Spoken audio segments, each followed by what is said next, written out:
Hey guys, welcome back to the shop. Today, going to be trying to install a carbon fiber diffuser on my E63. And the reason I say trying is because a lot of people basically say that these things don't fit very well. Fitment is poor. So we're going to be seeing if we can do it. Obviously, keeping the integrity of my bumper is paramount. That means no drilling, no modifying, no cutting the bumper because I want to be able to go back to stock if this doesn't work. So a little note on the carbon fiber diffusers. Honestly, I don't think it matters where you buy them. They are all manufactured in China. Some are resold for a lot more expensive in the United States. This one is one of those ones that was sold in the United States. I picked it up used but uninstalled because the guy just figured he couldn't install it. Either way, tips come from Alibaba as well. All the links and everything I'll put in the description of the exact parts that I used on this. Now, obviously, you can see I already have the bumper off the car. I think that's optional, but I think it's going to make it easier to install. It didn't take long to get the bumper off. I've wrapped it just in some packing wrap just to keep it protected. I'll link in the description the video I used to take it off. There's plenty of videos out there, but I will give you the 10-second version. It's really not that bad if you're going to figure it out yourself. There is a 10 millimeter here and here, 2 pop pins here, 2 Torx here, and then simply you just kind of pull and it pops out all along here. In addition, right here and here, there are 2 wiring harnesses that need to be plugged just inside here. It's easy access from the trunk and push the grommets through, and 2 10 millimeters here and here in the trunk that need to be done. Now note about this, you're going to need an incredibly deep socket to be able to reach these. I guess Mercedes has these long for alignment. I use this. I actually love this kit. They're basically see-through, so you can go all the way on there. I'll link this in the description. It's probably one of my favorite new tools that I got in the last couple months. Anyway, let's show you what you need to do here. So the first thing I'm going to do is just start working on disassembling this. These are the main snaps that hold the diffuser on. There is the diffuser is this part here, and then you have kind of a support brace that holds the rear trunk open sensor. And so we're going to probably remove them both, but then obviously this is going to have to get reinstalled. And then in addition, it looks like just screws hold in the exhaust tip. So anyway, so I've never done this before, so we're going to kind of figure it out together. All right, so down here in the corner, there's a little access caps. We're going to remove those, and that'll give us access to the screw. T25. There we go. Now we got both exhaust tips out. As you can see, Mercedes likes to use these little pop rivets to kind of hold things into place. So we're going to have to drill out some of those. Obviously, you're going to be very careful because we're going to put rivets back in there when we're all done. So for that, we're just going to use an 1/8 inch drill bit. Now we got to go through and undo each one of these all the way down. Obviously the paint can crack if you torque your bumper a little bit too much, but easily all we're doing is just trying to get the snaps right on the other side. So use pry tools, squeegees, plastics, then a little bit of force, and they just kind of pop through. Keep working your way around. Switch to plastic one for these.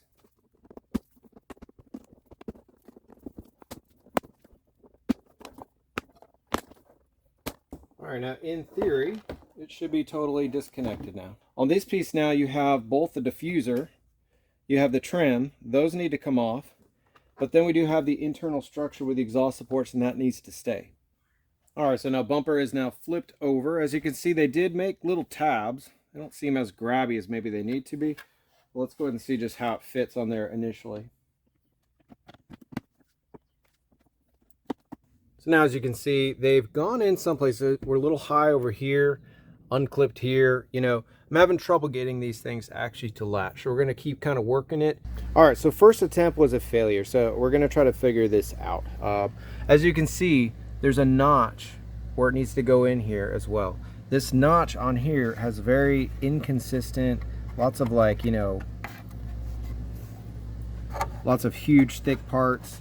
And so I don't think it's being able to slide into that gap. So what I'm going to do is I'm just going to sand this down all the way and see if that helps us slide in there.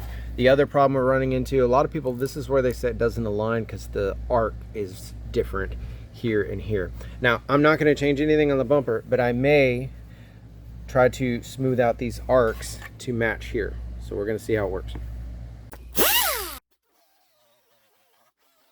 All right, so now attempt 3, I've just kind of taken away a little bit of material on both sides at this corner. On the inside, I've thinned it up a lot more. All right, update 84. As you can see, it looks like I actually got it to work. So yes, we had to remove some material here.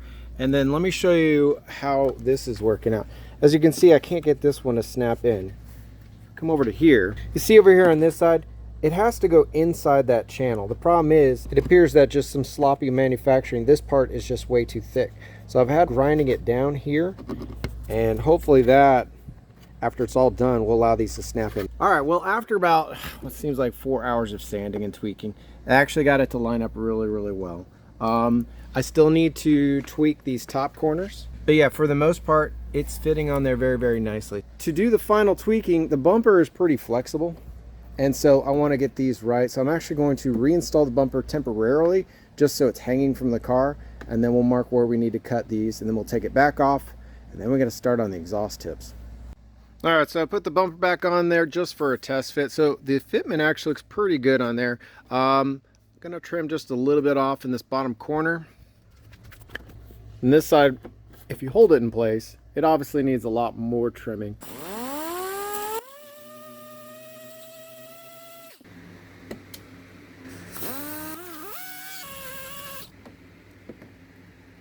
Much, much better.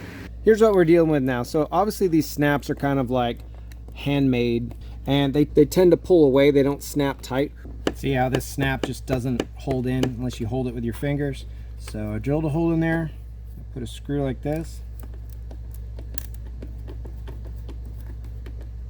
tighten it to right about there, and it stays in place. So you put the screw in, and then the head of the screw is actually going to hold it flush.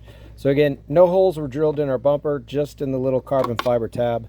All right, so I did a little work, and I'll catch you guys up on what I did. So basically, I put a screw with a little nut, and that is holding everything nice and flush. I realize it's kind of ghetto, but so is the installation of this. Now we just need to drill out the hole and put the rivet back in here. So instead of rivets, I opted to just put a screw in there because I want it to hold a little tighter than a rivet. So we drilled a little hole, and I'm just going to put a little black cap screw in there that you won't be able to see it. So now we need to take the support off the old diffuser. I've already drilled out the 2 rivets at the top on either side. Leave this one in place since it's part of it. So it looks like it's just a couple snaps.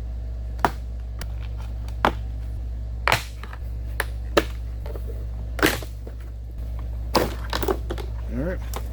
So now our diffuser is removed, and we got kind of the support bracket that needs to be installed. So now onto the tip. So here's where that rivet was that we drilled out, here and here. I just put a screw in there, but you'll notice that none of this middle part is attached. So this is kind of eerily starting to remind me of the motor mounts video. In other words, I'm trying to figure this out as I go, because there is no how-tos on this.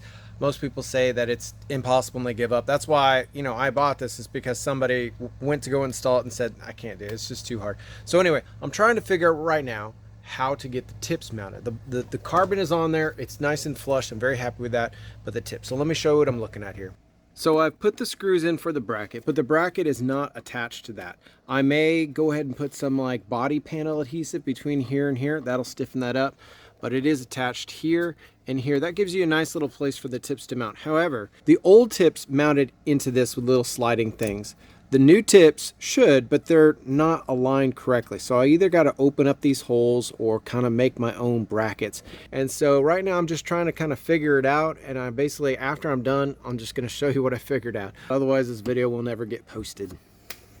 Okay guys, so it is the next day. Good news, bad news. The good news is they are installed. The bad news is I didn't get a whole lot of footage of how to do the tip. So remember at the beginning of the video, I kind of mentioned that a lot of people say that these have horrible fitment. And if I wanted to install it really quick, I probably could install it very quick. It just wouldn't fit right. My goal is to make this fit good. So clean body gaps and everything like that. So that's why it took a lot longer. Now, the tips are kind of a different story. The tips are kind of a generic part. They're not really meant for this. They're just kind of meant for this opening. So I had to make a lot of modifications and build some custom bracketry. And honestly, it just took way, way too long of a time. So I'm going to show you how I did it if you want to get adventuresome. So the issue is these tips are generic. They are very, very heavy. They're made out of really, really thick aluminum. So they weigh like 5 pounds. They're not part of the exhaust system. In fact, they're completely separate. They're attached to the bumper. The bumper, once you get off the car, you'll find that it is very, very wobbly. It's not very rigid. So to try to attach them here, they would wobble all over the place. They wouldn't hold them up just because they were so heavy. I could have done it really quick and tried to zip tie them up to something, but I wanted them to be a good install, and I wanted to have clean, even gaps on both sides. So Here's the other thing. You have to modify them. They're kind of, like I said, generic. So I had to take it a huge chunk here because no matter what, it would touch the exhaust tip. The other side was even worse. Obviously, I had to cut it here, but also it touches the body up here. So I had to cut that free as well. So that's what you kind of have to do to the exhaust tips. You have to make them, because the last thing you want is this thing just sitting here rattling against it the whole time. Okay, step 2. There are 3 supports here for the existing exhaust tips. You have this one, it's a $14 part. This one, $14 part. Both of those have to be cut. I was okay cutting those because they were cheap, easily to find, 14 bucks. So those have to be trimmed, but I left them into place because they kind of support the center. Now the third part in the system is the centerpiece. You'll see that it's not actually this piece, it's the part below it. This is your trunk opener where you swing your foot and opens the trunk. It obviously holds that. Now this part is normally attached to the stock diffuser, which kind of supports the bumper. As you notice, it's not attached to anything. So really the only way to attach this, there's a nice 1/2 inch, 3/4 inch gap the whole way. I'm gonna have to use a body panel adhesive from a body shop and basically attach the two. Now this is a $40 piece, so when I do go back to stock, if I ever do, I'll have to buy the $14, $40, and a $14 piece to make them attach. All right, so now I'll just kind of show you the 2 brackets you need to make. So the first one is pretty easy. This is the factory location, and this is the tab on the exhaust pipe. You just need to build about 1.5 inch piece of a spacer so it just reaches. So that, like I said, a factory hole, and that one's bolted in there. Exact same on either side. So this one's actually a pretty easy bracket to make. Now the inner mounts were a little bit different story, so I'll kind of show you what I did. All right, so the goal was to do this without modifying anything. So I didn't want to drill any holes or anything like that. So you can see there is a 3.5 inch, 1/4 inch stainless bolt that goes through that. That is an existing hole in the crash bar. So I used a piece of galvanized kind of angle steel, I guess you call it, to make a little L bracket. Then I took the factory bracket on the exhaust tip and kind of bent it up. Then I used a bolt here and kind of some slotted holes, and that let me adjust the up down to the right thing, and then I just tightened that bolt. The hard part is it's extremely hard to get to that bolt, but the tip is extremely sturdy. Now very similar story on this side, had to move it around a little bit, but again, that is a factory hole on the crossbar, 3.5 inch bolt, and then it's a slotted hole. So basically just kind of, I pushed the tip up to the exact spot I wanted it and then tighten that nut. The hard part was just kind of getting the, the orientation left, right done. But either way, that is done. So let's go ahead and get this off the lift and see what it looks like on the ground. All right, guys, finally the carbon fiber is done. It's installed. You guys ready to see it? All right, here you go, guys. So it did take a long time to install, I'm not gonna lie. I wanna say probably spent maybe 8, maybe even 10 hours on this thing. It was pretty frustrating. We could have just slapped it on there real quick, but it would have had massive gaps. As you can see, there's no gaps. All the body lines perfectly line up. The tips are perfect. And yes, all that took a very long time, but I do think it was worth it. It kind of gives the car a very, power under elegance look. Now, if I had the factory carbon fiber piece, I definitely would have left it. But compared to the flat black piece that comes on these standard, I just never thought that, did justice for the car. So this kind of looks a little bit more fitting, especially with a little bit of extra carbon I got on there and the dark wheels. So as for my car, I love it. Would I recommend it? I don't know if I recommend it. That thing did take a lot of work.